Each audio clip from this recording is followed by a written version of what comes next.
Hello and welcome to the Animation Communication Podcast, for your source of discussion about animation, film, fandom, and more. So please join our host, I Love Kim Possible a Lot, or KP, and Lyle Convoy, or Lyle Manbad. So this conversation was recorded in 2017, which was a little while ago. It was my first conversation with Steven Silver, who's the character designer of Kim Possible. He's a cool dude. It was on the main channel for a little bit, but I thought it wasn't really relevant anymore. But I thought it might still be interesting to keep and let people listen to, so we repackaged it as a episode of the podcast, Animation Communication, woo! So, hope you enjoy. So, hi everyone, welcome to my first interview in like a year. I'm KP, and I actually have the honor of interviewing someone from the original Kim Possible staff, Mr. Steven Silver. Steven, you want to say hello? Hello, everyone. So I sent him an email out of the blue, just expecting, nothing, honestly, and then we got a response pretty fast, and we've been planning this interview for a little while now, and I finally got everything together, and I'm excited to have him, and this is basically to give you guys a sense of understanding art on a greater scale than My Little Pony, and also just to open the conversation just to kind of talk about art in general and all that fun stuff. So I'm going to be talking about how Steven started it and ask him questions about how he developed the concepts for Kim Possible, the character design, which basically means like he's designing the characters. He goes through some trials trying to figure out what exactly is the perfect design. He also did the character design for Danny Phantom 2. And so we'll talk about that a little bit more, and then we'll just kind of close with some links for you guys on how to improve your art and just tips and tricks and all that good stuff. So my first question, Steven, is at what age did you know you wanted to do art for a living? I was, it started, I think, just pretty young. I had a very weird experience. I for all you guys wondering where I'm from out there, you're going to hear my weird accent. I'm originally from England, and I moved to America when I was 10 years old. But when I was around 6 years old, I just was looking out my bedroom window, and I saw a sketchbook laying in my, I didn't know what it was at the time, and I saw a book laying in my backyard on the grass. And I went downstairs and picked it up, and it was filled with just illustrations, portraits, and landscapes and all that. Yeah, and I was around 6 years old at the time, and I just started drawing, just like a madman. I just all of a sudden became obsessed with wanting to draw. And so I would say the earliest time I can recollect was probably around 6 years old when I began, and just never stopped. Wow, that's really cool. Yeah, I kind of started similarly. I draw on the side, and I'm definitely not as good as you are, but yeah, it just basically practice and practice and practice and practice. Like, I do gesture drawings daily just to kind of get in the feel, but I'm still not that great. But yeah, it's just all about practice and also drawing from life, because I feel a lot of people just draw from their cartoon shows, which is great, but it doesn't, I feel like people need to, practice landscapes, practice more than just yeah. And I mean, that's what it was for me. It's like once I started, I was at that moment in time, always drawing from the cartoons. I grew up, just watching a lot of the Hanna-Barbera cartoons and was always drawing from those. And then it wasn't until I was around 13 years old when I discovered Norman Rockwell, the illustrator, and from that point was just blown away by his artwork and his sense of caricature. And then when I went into high school, then I found Mad Magazine, and then from Mad Magazine just led me onto this whole caricature realm where I was just drawing caricatures and just copying and practicing and drawing all the time. And that's pretty much how it started. But it was that real discipline of just drawing like a madman, just loving the idea of art and knowing that I just wanted to be an artist the rest of my life, but make a living at it. I didn't just want to be an artist and just draw by myself and in my sketchbook and do all that. I knew that I wanted to make a career out of this. And that's really when I just started at the young age of 18 begin doing it professionally, caricatures at theme parks. And I started traveling all over the country, just drawing caricatures. And by then, you're having to draw, like 8-9 hours a day. So you're just going, and it's cool because you're making a living at it too. But that's where I got my real practice in, was every day outside in these amusement parks drawing caricatures. And then I started taking life drawing when I was about 20. And then that point when I really started to hone in on my skills at around 20 years old, and just that constant wanting to improve, knowing that I'm never going to get hired in this industry, or I didn't even know what the industry really was, unless you're good, because that's all anyone cares about, is how well you can draw, how good your ideas are at the end of the day. Right, you actually answered my second question about how you started. That's fine.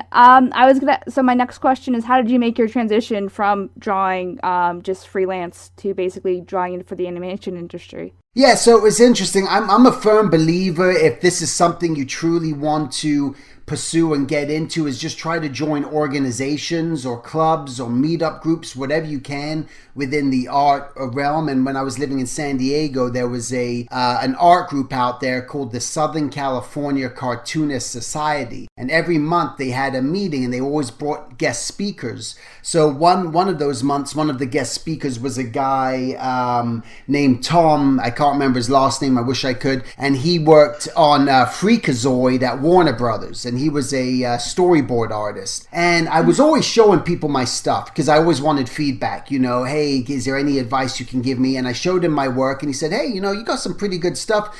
Keep at it and keep in contact, And so I did. And it wasn't until about a year later that I actually reached out to him again and said, hey, Tom, I'd love to look into this animation, thing and what it is, what it entails. And he said, hey, why don't you come up to Warner Brothers and I'll just show you around, and you can show me your portfolio. So I drove up to Warner Brothers and met with him and showed him my portfolio. And he said he saw a bunch of caricatures in there. And he said, you know what? I think they're looking for a character designer upstairs on a show called Hysteria, because they just fired the recent character designer. He wasn't working out. So let me take you up there. So we went up there, and the director wasn't there at the time, but I had my portfolio, and they said, why don't you just drop off your portfolio, leave it with us, we'll show it to the director when he gets back in tomorrow. And that's kind of what happened. Was the next day the director saw my portfolio, and then the producer called me up and said, hey, would like you to take a test. So all the studios, every studio you want to try to get into, they're all going to want you to take a test. The portfolio, you wish it could sell it, but it doesn't, because it gives them an idea about your capabilities. But from there, they want to see what you can do on the, if you can match the show style. So this is where mimicry and learning and copying other people's styles for me came into play, because that's how I would practice. And so now I was able to mimic the show style, and then I had to make up some new characters for the show. And that's when I submitted my designs back to them, and they liked what I did, and they offered me a job. And that was back in 1997. I think I was around 24 years old, 23, 24 at the time. Wow, yeah, I'm networking now, and everyone always affirms that it's not about what you know, but it's about who you know and who you have in contact. So it's a little bit of both. It's about your talent, but also like who you meet along the way, and going to those meetups and just reaching yourself, like getting out there, I think is a really important thing. Oh, absolutely. I mean, that's a huge part of it. Absolutely. Mm-hmm. So that's what, yeah. So as far as, you made a good point about copying pre-made designs and looking at the model sheets. And a model sheet, for those who aren't aware, are basically a model of the character in all angles. So the artist and the storyboard artist and eventually the animators can look at that and make sure the style is consistent no matter who's animating it or whatnot. So I was going to ask you, what's your general process for coming up with new character designs for both pre-existing character designs and totally new characters? What's that like? Or shows. Yeah, well, so, I mean, anytime that I'm on a production, the thing is, like, for instance, Kim Possible, what would happen was I would just get an initial script. I got, like, the pilot script, and that was before any characters were designed, and then you're reading through the script. So that's the best thing you could do, is just learn about the character, who the character is. And then it's just a lot of communication with the director. And this is why it's very important to be personable and be confident and be able to talk to people and just go back and forth and banter. So I would talk to the director, well, she should be, 16-year-old, athletic, sort of teenager, this, that. And you get all these sort of maybe some clues as to the direction. And then it's just drawing. Then you're just going to town and you just start just coming up with a bunch of little thumbnails. So that's what I'm doing. Every time I get a script, what will end up happening is the production coordinator will give you what's called a breakdown, and that gives you a list of all the characters that need to be designed for that show. And that could even entail, a woman walking the dog on the street, or the people sitting at the coffee shop, or the kid standing at his locker, and all these incidental characters. So you may have to design anywhere from 25 to 150 characters per show, depending. So you got to be pretty quick too when you're designing the new characters for the show. That usually takes a lot longer. You're trying to find the style, you're trying to discover that. So when I'm designing new characters for development, because that's what I do a lot all the time, is I do just visual development, just early concept designs of characters for shows, and I explore a lot of different variations of that one character. And then once they pick a character that they like, well, that helps me. Then I know what the universe looks like, and then I know what the style looks like of the show. And from there, I'm able to just now make sure that I unify all the rest of the characters and make sure that they all work and it's cohesive, and then building up the rest of the world of characters from there. Okay, so we'll move on to general Kim Possible questions, and I do know a lot about Kim Possible, so I may be able to bounce off you. So my first question is, how did you get approached for Kim Possible? So at the time, I was working at Disney on another show. Some of you guys may have heard of. It was called Weekenders on the Disney Channel, and I was designing characters on that. And while I was on that, my director that I worked with on Clerks, the animated series, this was being tossed around the studio, this Kim Possible. So he had approached me and said, hey, we're looking to develop this new show. Are you interested in taking a stab at drawing the characters? And at that point, I was just like, oh yeah, I kind of didn't want to be on Weekenders anymore. I wasn't having the best time, and I just wanted a new challenge. So I got the opportunity to start doing a bunch of freelance work on Kim Possible, doing a bunch of sketches, and then they liked the direction that I was taking it and doing it. So then they said, we're going to take you off of Weekenders and we're going to bring you on as the lead designer on Kim Possible. So that's how I got and I was so happy, so then that's how I got my start on that. That's cool, yeah. What was Weekenders just not your cup of tea, I guess, after a while, or you've been working on it for a long time? I just been on it for a while, and the characters just weren't that exciting to draw, in all honesty. So all of a sudden, when I got presented with the script of the Kim Possible, and this was like a girls' action adventure show, and there's going to be these supervillains and all this other stuff, I was just like, wow, that sounds really fun and really cool. And when I was starting just to come up with the look and the design, I was having so much fun. I'm just like, this is heaven right now. So I was real excited again to get off Weekenders. Yeah, this might make you feel a little old, but Weekenders was kind of before my time. But I remember distinctly that the character models for them were very similar. Each character was pretty similar, and then Kim Possible, I can imagine, gave you a lot more freedom with, just kind of, without a doubt. Just a lot more fun and entertaining just to draw those characters. A lot of different shapes. I'm kind of curious, this will kind of go into the next question, but how did you come up with that infamous upper lip design that everyone thinks is a mustache?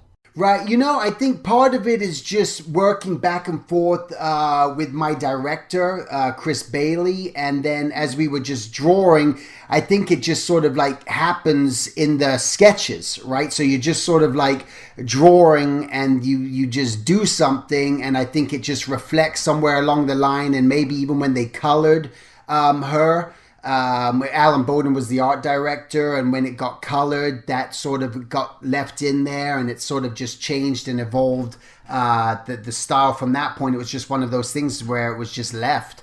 I don't know, in all honesty, that there was a ton of thought that went into it. I think it was just more of a natural progression of just from all the experimentation that was going on at the time. Right. Yeah, I understand. It's just I don't know if you've seen. There's some fun memes about it, but Oh yeah.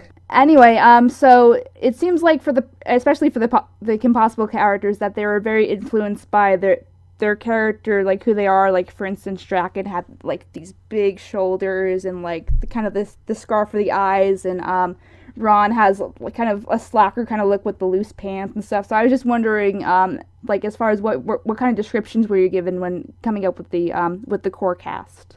Yeah, it was. I think it was very just open at that point, from what I can remember. Again, yeah, it was just a long time ago, but I remember we know that Draken, he was the supervillain. So I had so many different variations of him. I mean, every time when you're developing a show, you just go through just tons and tons of drawings, and at one point he was going to be more of like an egg-shaped character, and he went through these different evolutions, and then it wasn't until I did this one design where he got just a lot more pointy and angular, and the long face, where again my director and the writers Mark and Bob were just like, yeah, we're liking that direction, and then that just starts to evolve. And then I'm not sure why they ended up just making him blue. Like, I wasn't in that meeting, like why that ended up happening, where most likely just Alan Bodner's decision on that, and he was the art director on Iron Giant.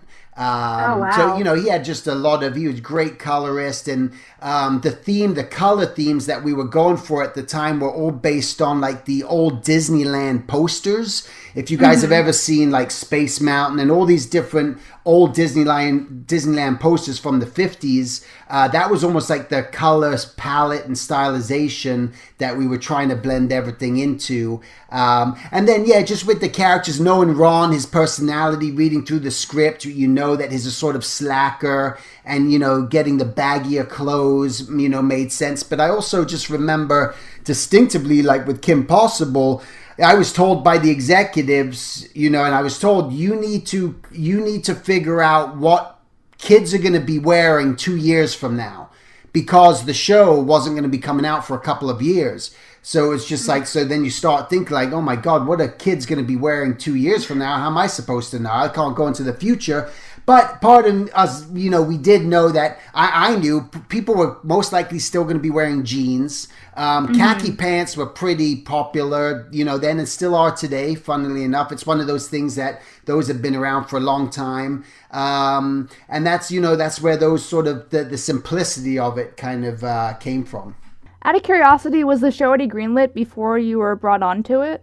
I am trying to think if it was. That, in all honesty, I cannot remember if it was greenlit yet at that point. I think no, it wasn't, because we were working on the pilot, and that's what we had to convince the network to greenlight the show. So it wasn't until we did the pilot that the show got greenlit.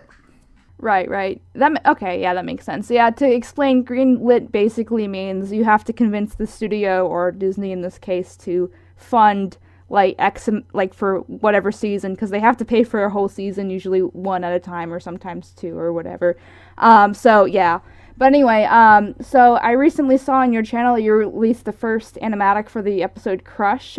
Did you do that, or did you just provide the character models and stuff like that? Yeah, I just provided the character designs, so that was storyboarded, I think, by about 3 different storyboard artists on that, and then then they made the decision to color it, because usually most animatics, they don't bother with color or doing those shows. They don't need to. It can take a lot of time, but we were trying to sell the show at that point, so that really helped. Yeah, I was kind of like, there was a lot of shading and detail, and I was just like, what's going on? But yeah, that makes sense why they were trying to sell the show. Anyway, looking into that animatic, I noticed there were different elements compared to the episode itself. Like, for instance, Shigo was missing, and then a different design for Kim Mosley, her hair color. Yeah. Like, Ron had a different clothing outfit, and then the songs that ended up being cut, like you had the Hey Mickey song, which definitely wasn't in the original show. Yeah. And so then even the beep, her communicator beep, was different too. That wasn't thought out yet. So I guess those kind of elements come in as you get feedback from Disney after they see the pilot story animatic, or how does that work? Yeah, exactly. I mean, at that point now, it gets greenlit. Now they can start really hiring the crew and bringing everyone on, and really everyone can start committing to what it is that they need to do. And so then it's still going through the evolution. We're still at that point trying to refine the characters. At first the executives thought that Kim wasn't athletic looking enough. Her hair was too short, or, her body, whatever it may be, make her taller, whatever these different notes would be. And then we're still, as we're trying to put together the model pack, those are all the things that we're taking into consideration. And then at that point, I'm doing the turnarounds and doing the expressions and any attitudes, mouth charts, hand charts, all these things, just really breaking down what is the show style, because now we have to create a language, of what is it? How's everyone overseas going to understand what this is? And that's when we're taking a lot of time working on that. Right. Yeah, and I was going to ask if it was shipped out overseas after the animatics were done, but yeah, I guess it was. Yeah. Everything's pretty much shipped overseas just because of the cost. I'm not sure which studio, whether it went to Japan or Korea, or, there's all different studios. You got India, Korea, China, Thailand. I mean, there's so many studios all over the world now. And it's just more cost effective for the studios to do that as opposed to having all the animators in-house, unfortunately. Mm-hmm. Yeah, and I figured in-house animators are only for features, right? Yeah. Okay, yeah, that's what I thought. So my next question is, the show went on for eventually 4 seasons. What was your continued involvement like as new characters were needed? Did they contact you on an episode per episode basis? Was it you got a whole bunch of scripts at the start of the season? How did that work? Yeah, so the interesting thing that happened at that time was we finished I was in-house for the first season, and then what happened was they there was that was it. The show was over. We didn't know if there was going to be a pickup, so I actually got laid off from Disney. Mm-hmm. And then I ended up going over at that time to go develop Danny Phantom at Nickelodeon after I got laid off there. And then I was at Nickelodeon working on Danny Phantom full-time in-house. And then I got a call from the new director. They brought on a new director to the show. And they just asked me at that point if I would continue to keep developing, do the designs. So now I was working freelance for season 2, 3, and 4 while at home at night. So I would work all day on Danny Phantom, come home at night. I would get my scripts. They would send me the scripts and the breakdown of all the characters I needed to do. And then I would design all the characters and just pretty much just email them in. On a show-to-show basis for those other 3 seasons. Wow, that sounds hectic. Yeah, well, it was pretty hectic. Yeah, I was gonna ask you additionally, because the 4th season of the show, no one kind of knew what was happening until it happened. Did that come off as a surprise to you? Because I know so the drama was supposed to be the series finale, and then it wasn't anymore. Right. Yeah, no, not really. I think I was always just for me, it was the script by script basis. I was never sure what was gonna, go on or what was really happening within the behind closed doors, with the executives. I can tell you, the reason why Kim Possible, ended. You may already know why it ended. I don't actually. But... So, what had happened was at that point and I think why it came to that end was a bunch of the executives that were on Kim Possible at the time who greenlit the show were no longer at the studio anymore. And so a bunch of new executives came on, and this is when Phineas and Ferb was being pitched around. And so the new executives wanted to have something that they could call their own. They weren't involved in Kim Possible. It wasn't their baby. They had no involvement in it. So they wanted something that they could take pride in and really build up and put their thumbprint on. And so that's what ended up happening. Basically, it was just Phineas and Ferb ended up being the replacement and just for Kim Possible. And that's sort of what happened and why Kim Possible never kept going on. Yeah, because I wasn't. Yeah, Thank you for clarifying that. But yeah, I wasn't sure because I know they did invest in the Kim Possible Disney attraction at Walt Disney World and stuff like that. So I was confused why they did all that. Yeah. But then and I could tell that Phineas and Ferb took the spot. But yeah, that makes a lot more sense. I mean, there was high hopes. I was hoping when they did that at the Disney World, I think it was Epcot Center, where they brought that. I thought, wow, they're going to bring Kim Possible back after all these years later, and I thought that would be so cool. Like, I would totally jump on that. If it happened, it would have been a lot of fun. Yeah, I actually did the Kim Possible challenge. Like, you did? I went there. Yeah, it was great. It was really cute. And then I actually saw some earlier prototypes that people uploaded on YouTube with like finished animation at the very end. Oh, right. Yeah, I thought that was really cute. But yeah, that makes a lot more sense. And then like suddenly it's the Perry the Platypus, but it's basically the same attraction. So I don't know if you know about that. But yeah, okay, yeah, that makes a lot more sense.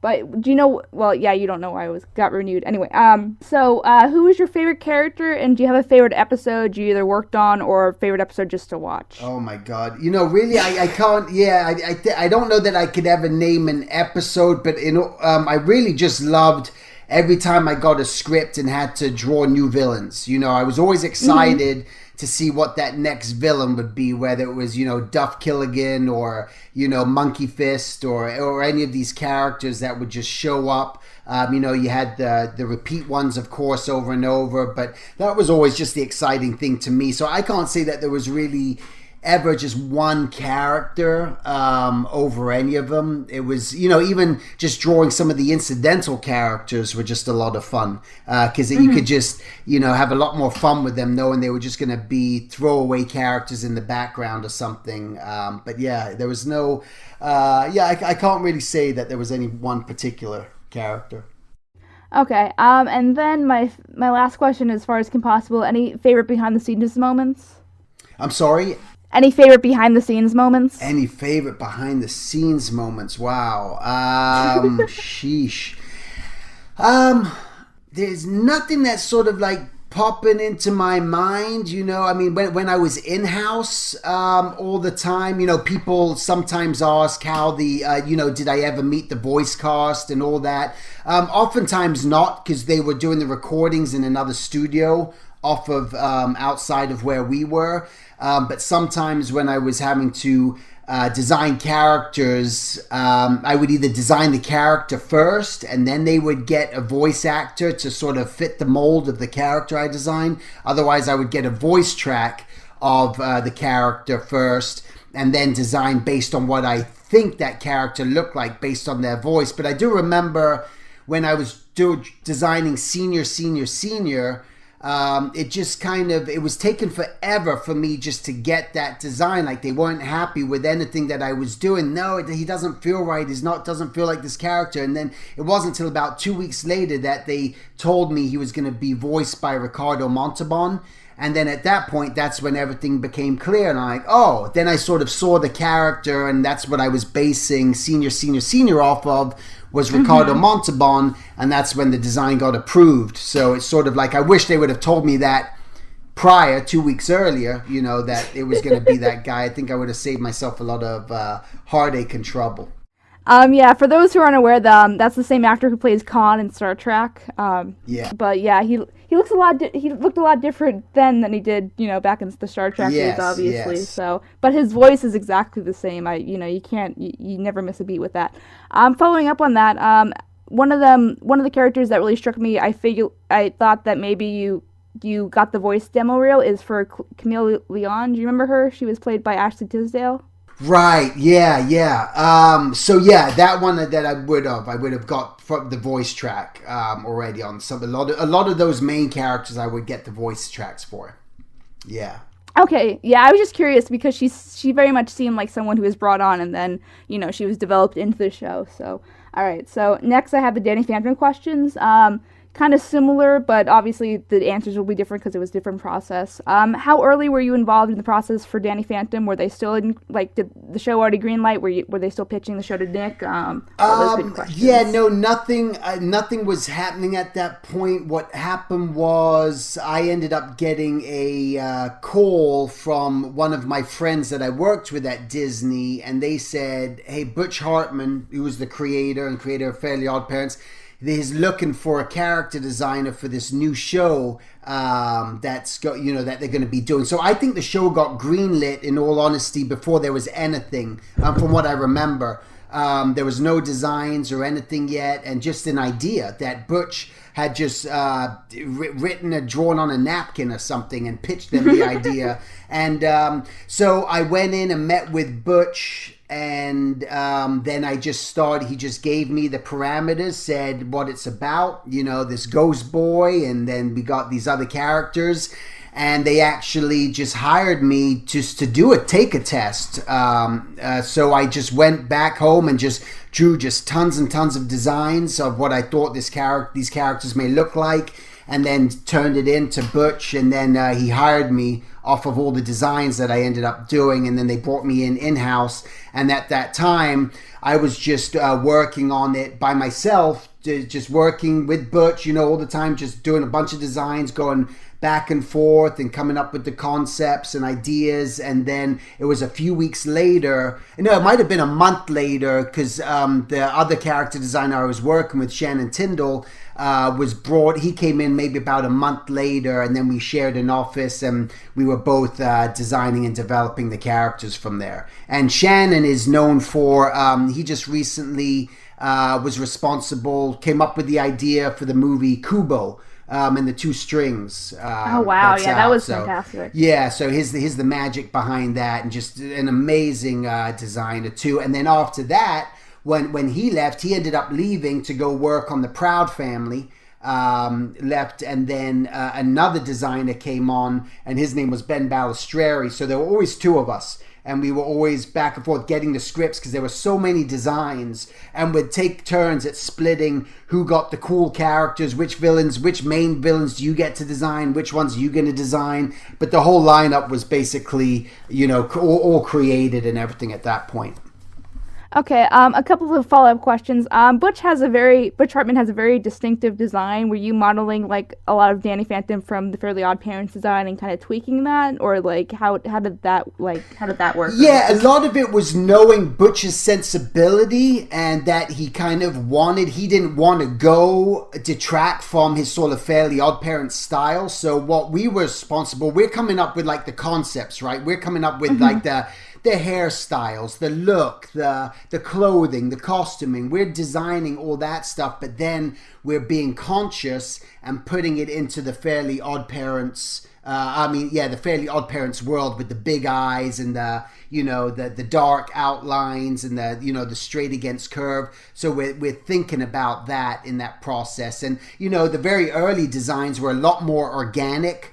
They had a lot more, I would say, more of a Kim Possible sort of flow to them, as I was doing them. But then bringing it back into Butch's style was just bringing it more to the Fairly Odd Parents sort of universe, because that's what Butch was comfortable drawing. And being his show, and is the creator, and this is what he wants to do, and that's how the collaboration sort of forms in that between the designer and the creator director Butch.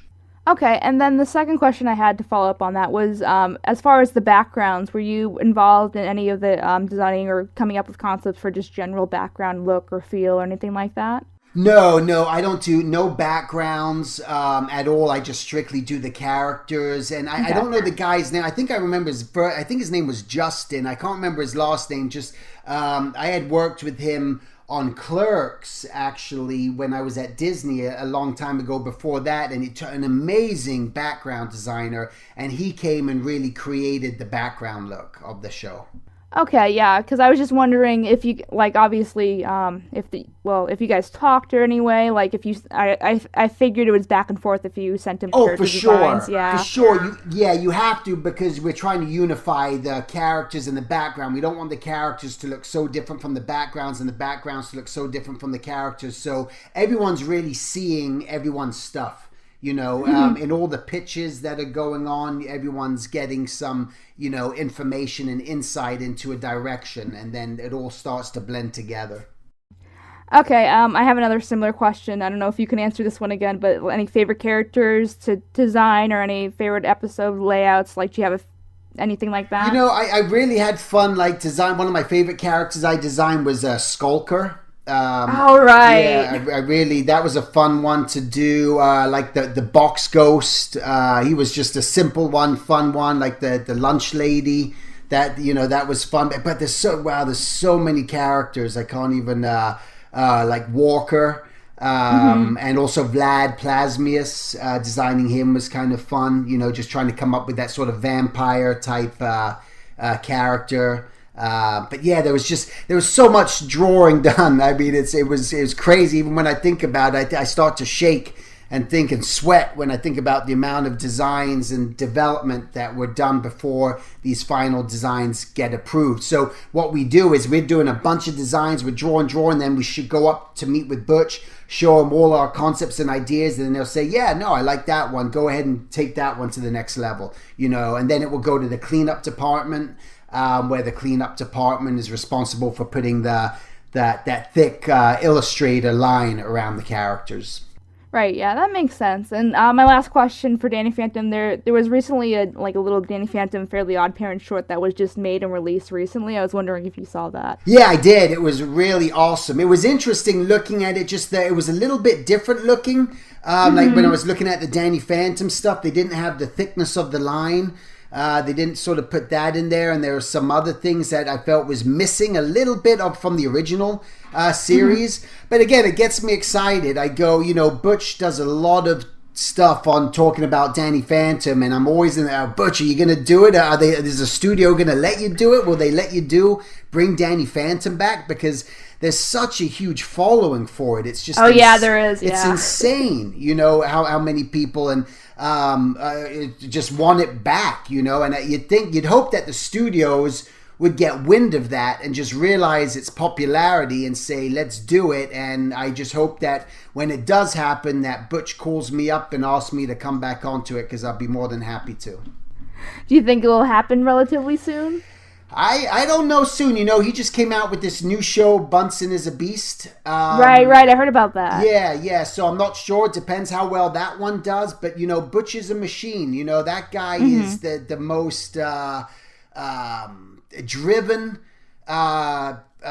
showrunner guy that I've ever met in my life. I mean, he has not only he's so many ideas, and just his drive and his work ethic is just off the charts, and that's why is such a force to be reckoned with in the animation industry because of that. And I wouldn't doubt it that he's trying in the back trying to say, come on, Nick, let's do this already. The fans are calling for it, so fingers crossed.